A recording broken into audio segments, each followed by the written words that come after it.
It would help if I'd done that again. I did that last week, didn't I?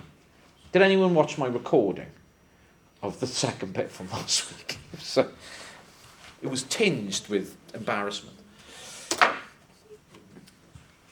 There are 4 processes that the research indicates that happen in the game development industry. Rationalization upon acquisition, spatialization, financialization, and precarization. So across the cycle, if you like, of a company, we will see these features happen, and they're relatively uniform. A company will start out with a certain set of practices of how they work. So to take a big studio, and I'll pick on them again, Rockstar, they had a particular set of practices of working in the 90s. You know, they had a way of doing things which was kind of revolutionary, kind of different. They were fresh, they were making different products, they were doing things differently to the rest of them. That gave them a USP, which meant that people were interested in the work they were doing, they were getting good sales, etc. As soon as capital starts flowing into that company, in this case through share issue, you start to see a rationalization. The revolutionary ways that they might have been doing things stop. This is actually not a hell of a lot different to what we see in most media industries, where indie companies who produce interesting things, over a period of time, they get normalized. As, you know, the imperative of what they're doing stops being, you know, culturally interesting and creative work, and instead is, you know, we need you to turn a profit here. You see a rationalization of how people work. Spatialization means that they become centered on a particular area. So usually, in most industries, so if you had a film company, for example, who were indie, based somewhere quite interesting, where they're making interesting work about, you usually see them migrate to Hollywood, for example. Or if they were based in the UK, that company would then be based in London, for example. They would stop being regional and they would sort of migrate spatially to where there's a critical mass of companies doing a particular thing. Financialization basically refers to the idea that all products that they make have to be considered through the lens of what is the cost, what is the projected profit. This then controls, again, what starts to be produced. So going back to that sort of AAA argument, you then have to say, right, these riskier things which exist on the peripheries of the creative space, interesting indie products, things which have differential representations of race, gender, culture, etc. Okay, fine, you develop that shit, but you only develop it off the back of the thing that makes us $1 billion. You've got to make that first. You can start making that other stuff once you've made your nuts, but until you've done that, you can't do it. Well, then you pour all your resources into making that one thing that's going to do that, and you ignore the rest. Because making that one thing, as we've seen with sort of the cost and the development cycle, 8-year game, you have no space to make that other thing anymore. So that all the plans of maintaining this kind of interesting indie-based game, you know, development process gets subsumed by the need to actually produce capital in particular ways. And precarization then follows on from that. If you're only going to build products which are vast in scale, the projections that you have, you know, how many people you're going to need, how many people are going to work there, that doesn't work anymore. You're always looking to bring more people in. How do you keep costs down if you're an organisation in a creative industry, but you need to put a lot of money into production? How are you going to keep your costs down?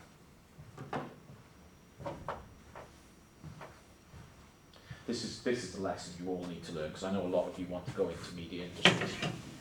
How are we going to keep the costs down? Eve, I love your work. That works both ways. You know there's a conceit coming up here, but I also do love your work. So, you want to work in the television industry, right? I want to hire you, but I've got a budget. Now, I want to hire you, but I can't blow the budget on hiring an Eve. But I really wanted to work here. So how am I going to keep the cost of hiring Eve low enough for me to keep my profit, while still getting the benefit of your creative process? How am I going to do that? Give her a low wage. One, so I'm going to pay you less, Thank you so much. but I can't pay her so little that she'll go somewhere else. Mm-hmm. So the wage has got to be tempered. So how else am I going to do that?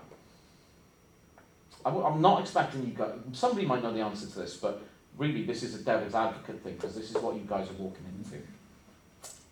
Especially in Manchester. Right. If I hire you on a temporary contract, which is fixed, what we call a fractional, I don't have to pay you holiday pay. I don't have to pay you sick pay. I can rehire you at the same rate, 6 months. So I give you a 6-month contract, I will simply offer you the same 6-month contract afterwards, which means that I don't have to do any of those things. I basically cut how much it costs to employ someone down to the bare minimum. I still have to pay you what the market says you're worth, so you don't go elsewhere. And you're going to be on a conveyor belt here looking for that permanent contract where you'll get the sick pay, the holiday pay, the benefits, the health care plan, etc., right?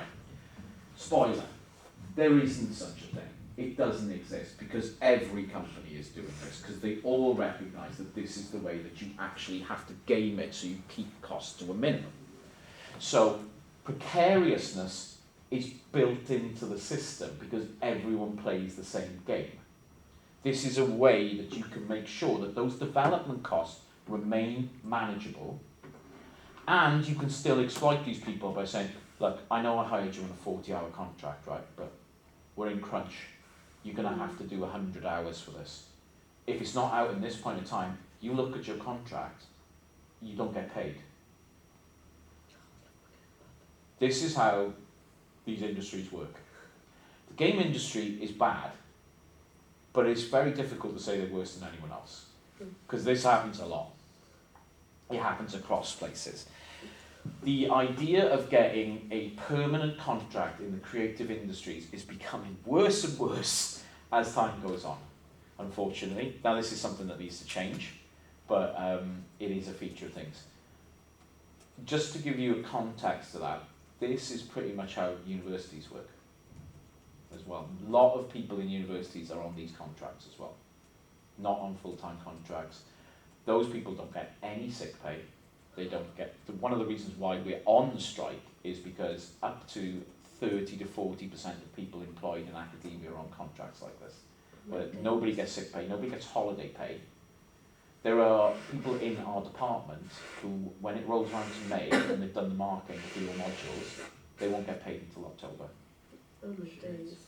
Oh yeah, you don't look at me like, yeah, I worked on those contracts myself. It's a hell of a sum. I'm not on one now, no. But to be fair, I'm a white, wealthy, middle class, toxic male. So I fit the culture, right? So if you look at who gets those contracts as well, it tends to be people who look like me, not women, not people of colour. Do you know what I mean? So this is an underpinning of why this industrial action has been going on for so long, because universities are incredibly resistant to changing this mode of employment. The game industry this is the only employment. There isn't any other employment, quite frankly. This is all that exists. Anyone who lands a full-time position in a game development studio, you've got to ask them how. And I don't mean that in a bad way, like, what did you do? It's like, dude, teach me. Tell me your secrets, You are a unicorn. We must know what you have done, because it's so rare. And this is the same for television, it's the same for the music industry. I don't want to say it's just video games, because it is a lot of industries like this, because precarization is so important in terms of the economics of these industries. With digital pre-orders, there is a glimmer of hope that this might change, because revenue streams now mean that you're getting revenue before the game actually comes out. So there is a possibility that the economic model might shift. You can say, right, we know how much money we're getting before the crunch comes. Therefore, we don't need crunch anymore, and we can actually employ people on reasonable contracts as well. It will rationalise, to a certain extent, how people are employed. But it's still a big if. To have cultural change in an industry is a massive thing. It takes years. It doesn't happen overnight. And the culture as it's set up is not set up towards people being happy, being creative, because creativity is basically squeezed out anyway, because you have to make this kind of thing all the time. And to having a future. Precarious contracts on 6 months to a year, whatever they are. In a few years' time, all you people are going to have this, and this is wonderful, right? Would anyone like to buy a house one day? I know how funny that is, but yeah. But let's park reality for a second. Would you like to? I'm Yes. honestly Instant not yes. sure. Instant yes. Instant yes. There we go. Instant yeah. Yeah. Why? Security. Security, right? You know you're going back there every night. That's a nice feeling, right? You can make it your own. Mm-hmm. You know, you can get the dog, you can get the cat, you can get the 2.4 children, rock and roll.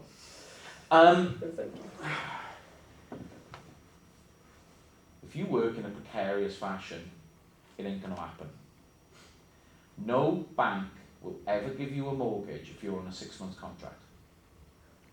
Because banks, what they do, they look at your employment and the projection of that going forwards. Mm-hmm. And if your contract is a 6-monthly contract, they won't even look at you. Because it's like, well, where's your next 6-month contract come from? Oh no, I've been consistent. It's like, well, what next time? Well, maybe that won't happen. So we're going to lend you, what, 200,000 quid to buy a house, which you're going to pay back about £800 a month. And you're telling me in 6 months you might not have a job. I'm not lending you that money. Now, when I put it out like I can see that. Yeah, I wouldn't lend you that money either. You know, if you can tell me in 6 months' time you might have zero income, it's like, am I willing to take that bet? I'm probably not willing to take that bet. You know, that's the reality of it. You want to buy a car? Well, unless you've got all the money to give to the car person right there, you ain't buying a car. Because I will do a credit check on you, and it's like, right, you've got projected income of zero in 6 months' time. So, no. Actually, what happens is my contract always gets rolled over. Can you show me that? No. Sorry, pal. You do not pass go. You do not collect $200. Precarization means what you can actually do in your life is incredibly limited. Even to the point of renting a flat becomes a 6-month on 6-month thing. You'll never get a tenancy agreement over 6 months. Because I get it. When I rent out to somebody for like, saying like, you've got to pay me like 900 quid a month for this flat. Those flats actually cost more in rent than a mortgage does. You work that one out. You can't afford a mortgage. You pay fucking rent, of course you can. So yeah, nothing makes sense, right?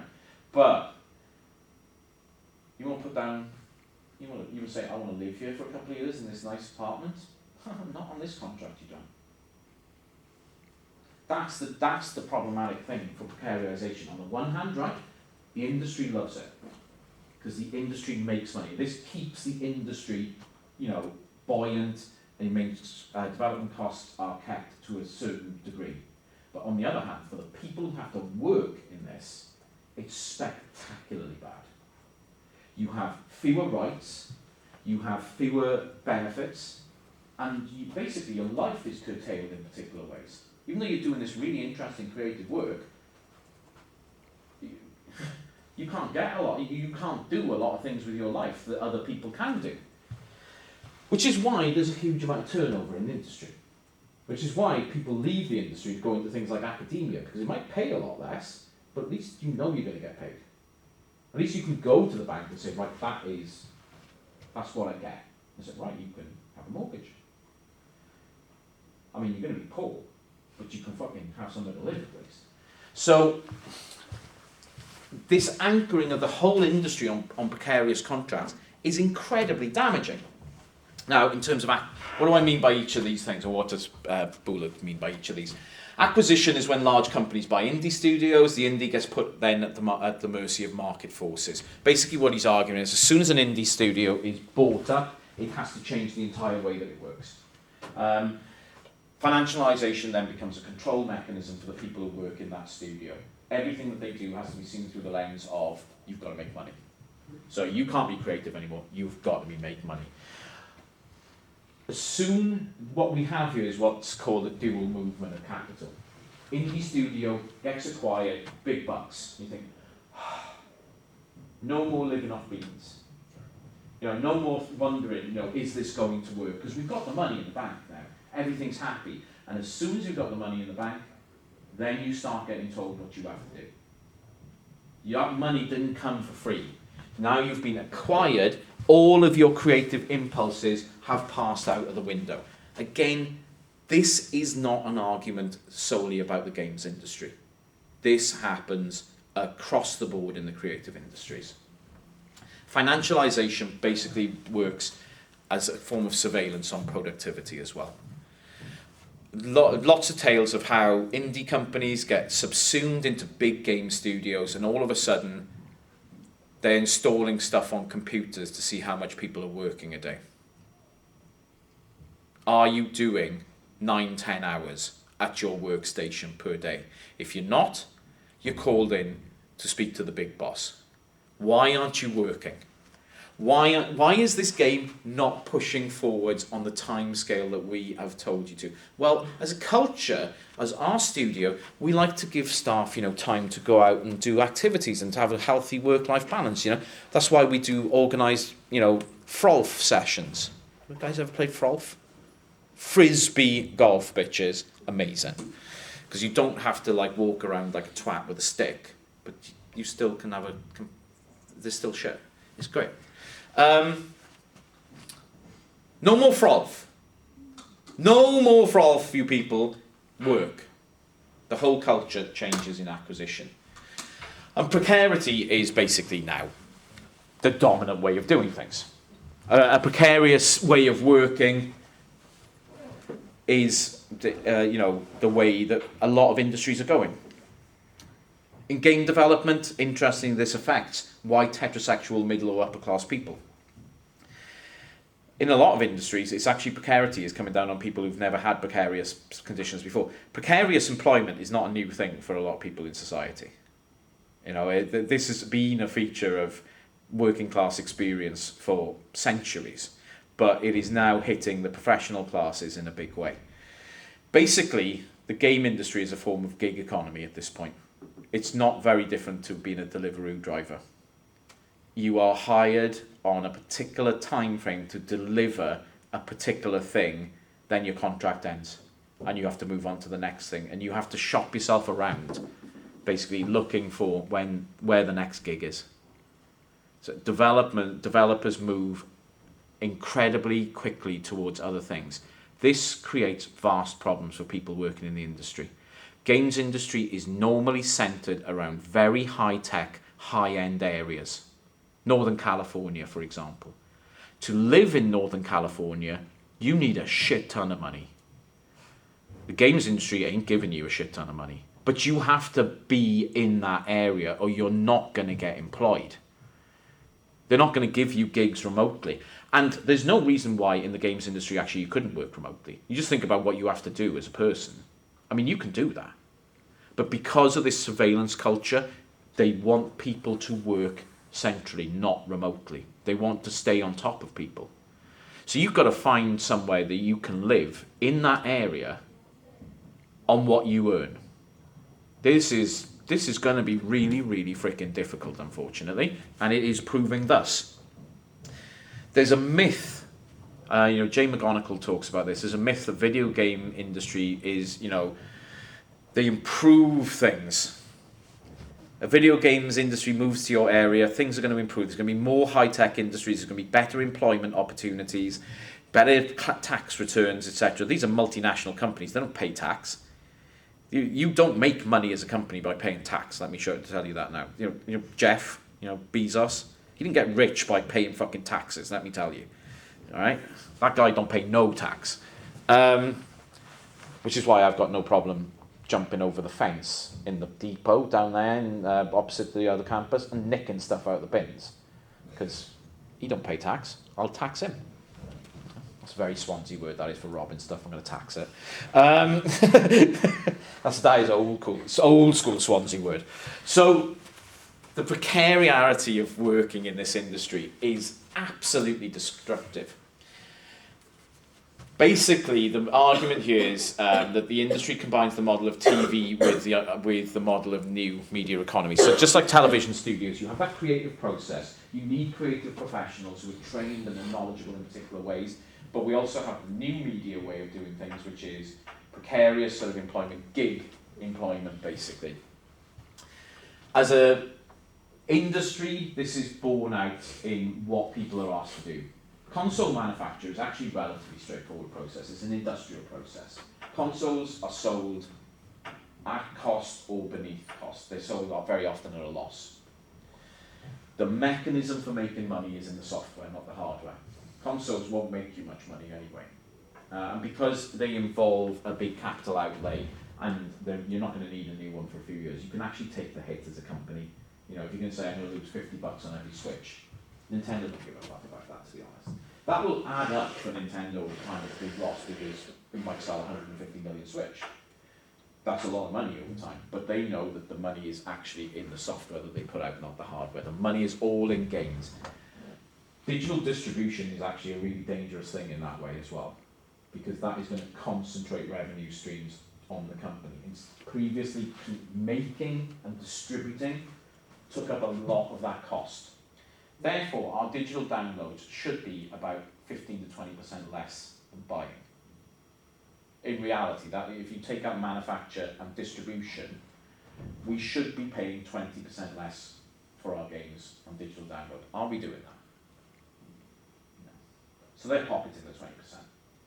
So it is just another way to make more money. Is that cycling back through to better working practices? Hell no. It's just 20% more profit for the company. So this is really, really problematic. The money is in the games, and basically with digital downloads, there's more money in games. More to be made.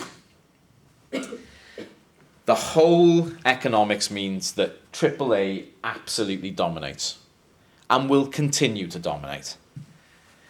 The idea of indie games and peripheral games means you're simply not going to invest in this stuff. You're going to look at what works, that you know works, and you're going to reproduce that working model every time. And the classic one since 1993 is this fucking train wreck, which is POX. You just make the same game over and over again. It's called one-dimensional creativity. There is actually, the creativity, if there is any, is around the peripheries of the model that you have made. You make very small incremental tweaks on each development to make it look a little different. It's like Adorno and Horkheimer used to say about standardization and pseudo-individualization. You standardize the model and then you pseudo-individualize each year. But there is no difference going on here. This guarantees sales and minimizes economic risk. Those games stink. Right? Those FIFA games are terrible. They started terrible. That game up in the top corner there, that's the original FIFA International Football from 1993. I bought it for the Mega Drive. It was shit. It's kind of a cult classic now because there's so many weird glitches on it. If you see it on TikTok, it looks so strange. Because like the referee would come over to book you for a foul, and you could run away from him, and he'd chase after you, and this could go on for hours. All right, you could just have him running. A game could go on for like a 5-minute game would go on for 3 hours because basically you're being chased after by the referee most of the time. Which is and then you would play the Benny Hill theme tune music. I don't know if you got that context, but yeah. There's no experimentation at the top level at all. New things are not made. New things are not tried. Because you have to cover these costs. See, what do EA do every year? I know what EA's creative practice is. It's like 4 guys, right? Balding, getting fat, in their like late 40s, early 50s. It's like, what should we do this year with FIFA? Let's just do the same thing and just put a new badge on it. Maybe tweak the ratings a little. That's it. They don't do anything else. add some practice options. Who the fuck does the practice options? Just play the game. Time and time again. It's easy to pick on FIFA for this, but there's so many games which are not different. You know, this is how it works. So, this isn't going to change, is the more depressing point of this.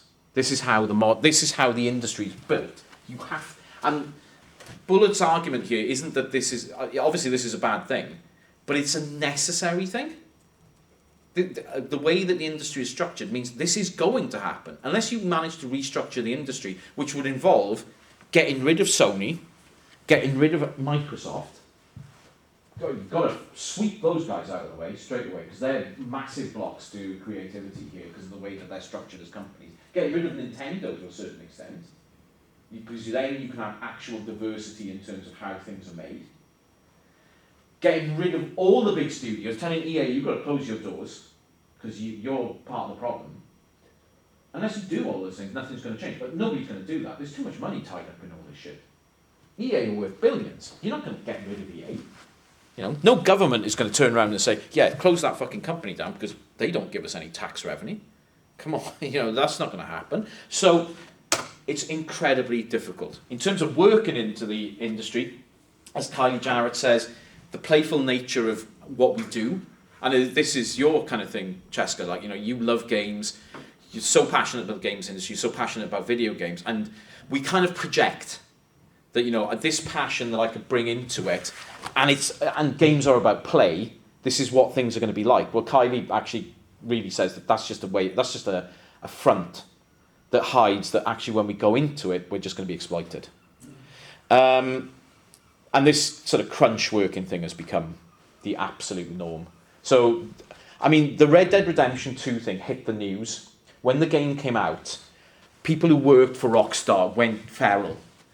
And they approached newspapers, they approached online news sources and said, look, this is how we finish this game.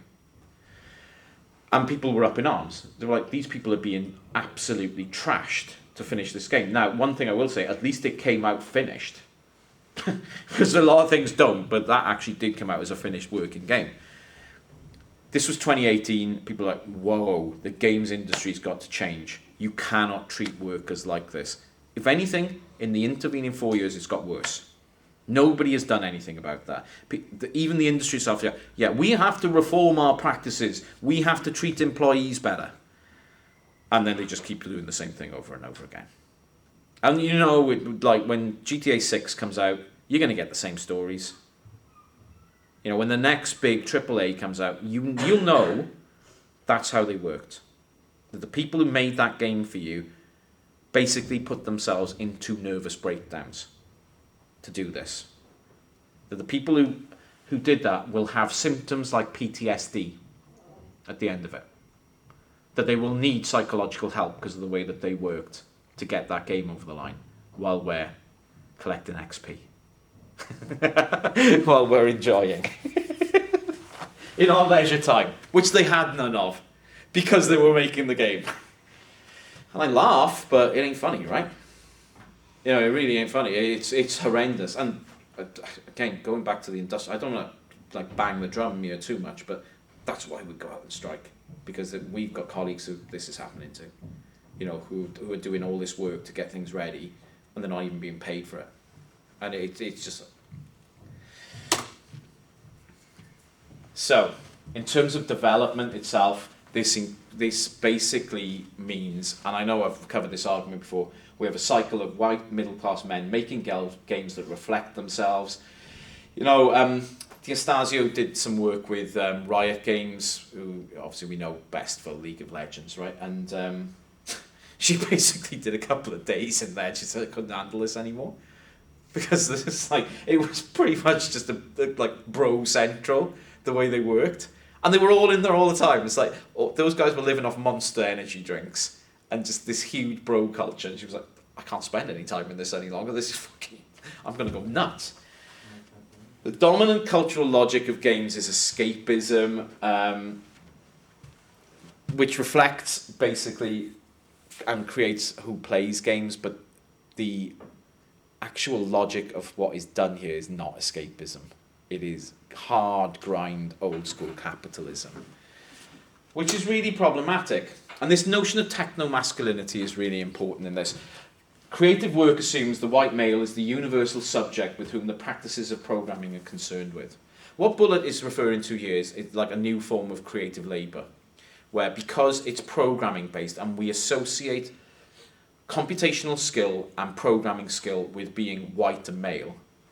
You know, if I asked you to pick computer programmer in your head, you'd have geeky bloke, wouldn't you? Geeky white bloke in your head, right? We see a set of working practices emerge there which are exclusionary towards other people and which in themselves carry certain ideological functions as well. So you put words like passion and love for what you do there as, masking concepts for, these ideologies of you have to work this hard, you have to do this. For Bullitt, techno-masculinity is the key to understanding this entire community. It's a techno-masculine society. You don't complain. Because if you're a man, you don't complain, you just do, right? Men don't cry. I went to see the Kiwa last week, and boys don't cry. Right? You get on with it. You subsume all those emotional problems you have. You push them down inside of you until you find something weaker than yourself, which you can take out all that frustration on. That is the classic cycle of male mental health problems. And if you don't have a way to release those problems, you're in big trouble, and we've got an absolute suicide epidemic against males in particular ages. This industry is focused on making that happen, basically. That is the whole point of it. Now, this isn't industrial work, but it is work which is gendered, exploitative, and precarious by nature as well. So, that gendering of it, I understand why women don't stay in this industry, because women are more fucking sensible than men, basically, at the end of the day. And why would you do something that destroys your health? For some reason, men can't internalise that. This is why. That's why I'm like a nervous breakdown every 4 days in this fucking job. Why not leave? Do you know what I mean? Why not just go and do something else? Because you don't. You just I'll be all right tomorrow. I'll tell you what I'll do. I'll go up the pub. I'll get absolutely langered, and I'll be fine tomorrow. Repeat. Oh, you've got a stomach ulcer. Yeah. The industry is massive, and so are the problems. That's really what we need to be. It's a toxic industry. It's deeply precarious. Revenues are not reflected in how people are asked to work. Long hours and deeply gendered with a concept of techno-masculinity which just rides through this industry. We should think about all that stuff, basically. And that's that. We're done. But we're not done yet. I know I talked about the essay last week. This is something you're going to have to do over Christmas, right? So, let me do a little bit of a repeat for those who weren't here. What am I looking for? 2,500 words? And it is basically a critical review of a game of your choice. Critical review has to be written as an essay. I don't want, GameStop reviews. I don't want IGN. I want an actual essay. So that's the first thing. Please write it in essay style. If you want to use subheadings, I have no problem with that. That's fine as far as I'm concerned. But if you want to structure your essay in that way, so you differentiate issue by issue by issue, lovely. I've got no problem with that. Because that's basically how an essay should be written anyway. We do that anyway without that structure. Put it in. Make it easy for me to mark. You all know how to write an essay now. For this, I do want something specific. Please, first part of your essay, I want you to introduce the game. Give me a description of what it is that you are talking about. Show me you've done some research on the game as well. When was it released? Who made it? That kind of thing, right? Nothing that's outside of anyone's possibilities. Don't worry too much about academic referencing in that section. I wouldn't expect you to find any.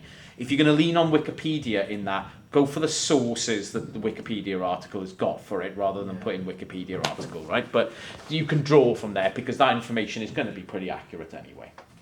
Then what I'd really like is a classically structured essay with, I'd say in the 2,500, 3 to 4. 3 kind of would be good, but if you want to talk about 4 thematic areas about this game, then you can. You can trash a game if you want to. You can go totally negative. I haven't got a problem with that. But if you want to, give a balanced account of a game, it's good because of these reasons, but it's got these issues in it. I'm guessing that's where most things are going to end up anyway, because that's the kind of way that we're encouraged to write about. Conclusion, you just pulled together why you think the game is important. You've just spent 2,500 words talking about the fucking thing. Tell me why, at the end of it, what was the purpose of this? And then pull it back in the introduction, just tell me what you're going to do. Okay? So nothing that any of you in this room can't do and can't do really well at this point. Do something that you're interested in. Do something that I'll be interested in, for Christ's sake. I've got to mark this shit in January. Do you know what I mean? I'm off from the 19th to the 28th. I won't be in the country. But, huh? Fun? Aye. Good. I'm going to Dubai. Oh. I'm going to, it's not that fun. I'm going with my parents. I haven't seen my sister for 3 years, so I'm going for Christmas to see my sister, basically. So in that period, it might be difficult for me to have a look at anything that you send over. All right, but again, like every other module that you've done, drafts, please. Okay? Any questions, please. You guys know me well enough now. If you do send me an email over that period, you probably will get a reply. All right, but because I work in this kind of industry, which is precarious and so on, and I feel like I have to do everything. But please bear with me. If you do send me something between those dates and you're hanging a little bit, please bear with me, because I might well be fishing my sister out of a K-hole or something. So, because she's a bit of a wild.